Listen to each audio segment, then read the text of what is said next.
Please welcome our friend, our brother, our comrade, George Galloway.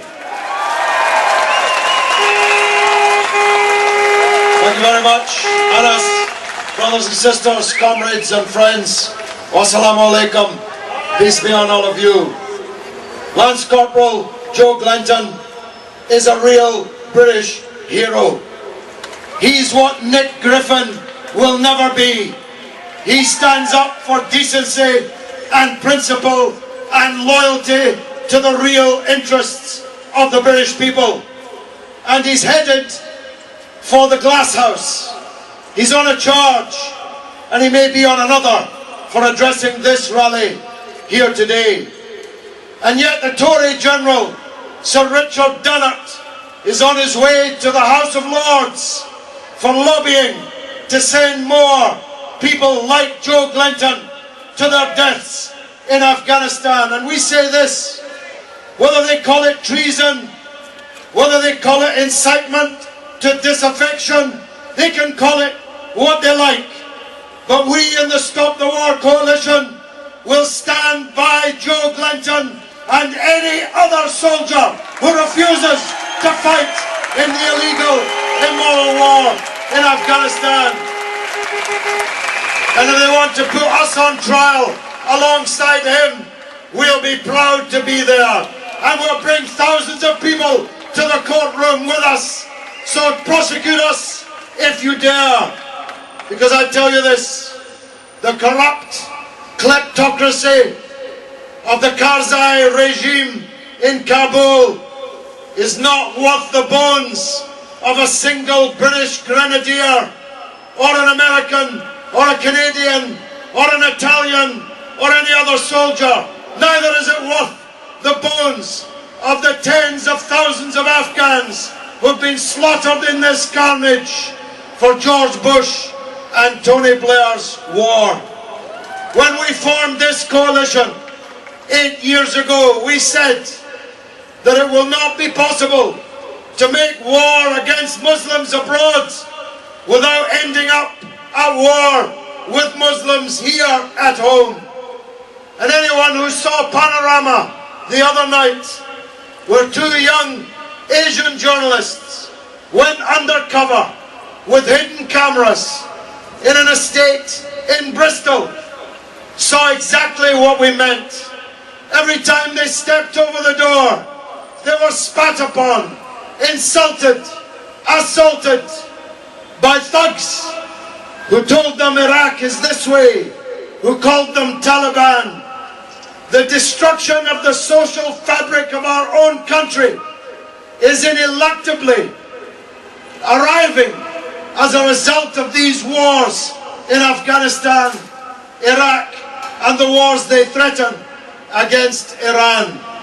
Our movement will keep on marching, will keep on fighting until every last British soldier is home from foreign wars. We're told that our public services are going to be torn apart because we've got no money. We've got no money to keep our own pensioners warm in winter, but we've always got money to set fire to pensioners in countries abroad. We say no, no more war, bring the troops home. Thank you very much indeed, George. Now, our next speaker has been one of the greatest campaigners, writers against imperialism over the last 40 years, both here and around the world. Please welcome Taqiq Ali.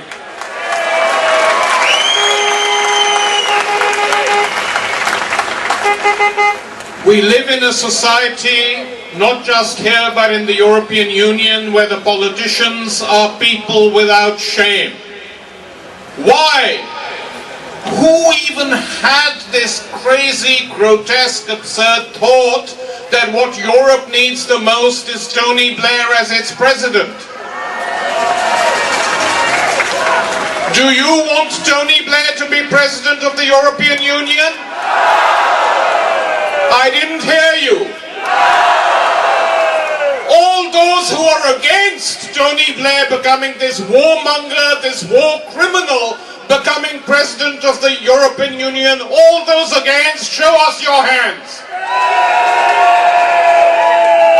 Because one of the problems we face today is that the politicians are completely out of touch with public opinion on the war. In Germany, 80% of the population is against the war in Afghanistan. In Spain, 70% is against. In Italy, 60% is against. In Britain, there is an increasing, growing minority now which is in favor of pulling the troops out. And this is not reflected in British politics. The silent majority now, increasingly in Europe, is against war. Will they ever be invited onto Question Time? Will the BBC take seriously the dissenters, the opponents not in Parliament, who represent a growing public opinion against the continued occupation of Iraq and Afghanistan? No. George Galloway is a member of Parliament. How many times has he been on Question Time? I remember after 9/11 they asked me, and a nervous producer rang up and said, "We just want to know, Tariq, if you come on, will you be attacking Tony Blair, the Prime Minister?"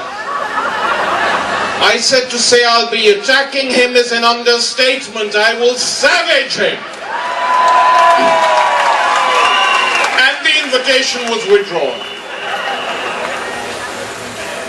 Now look, the situation in Afghanistan is beyond a joke.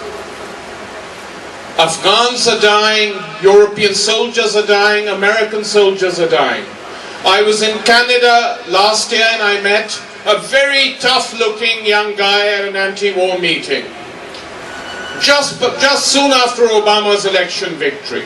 And he was wearing a t-shirt saying US troops out of Afghanistan, which I was pleased with. He came up to me afterwards. He was a US Marine. And he said, "I decided to go AWOL." And I said, "Tell me why."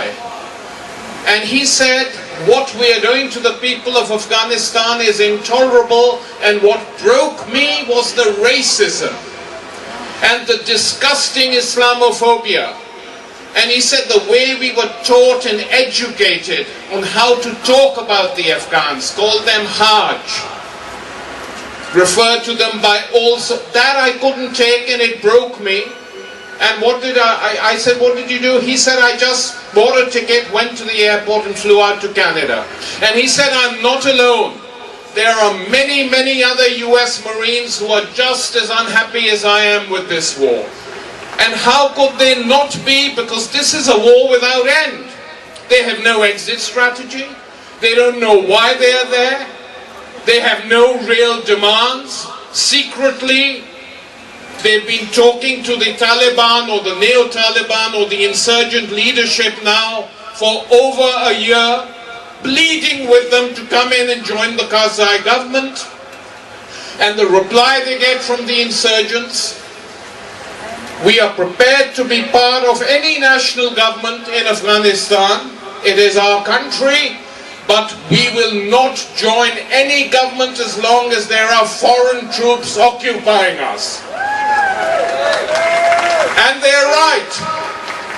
And they're absolutely right. So the question here for British citizens and European citizens is very simple.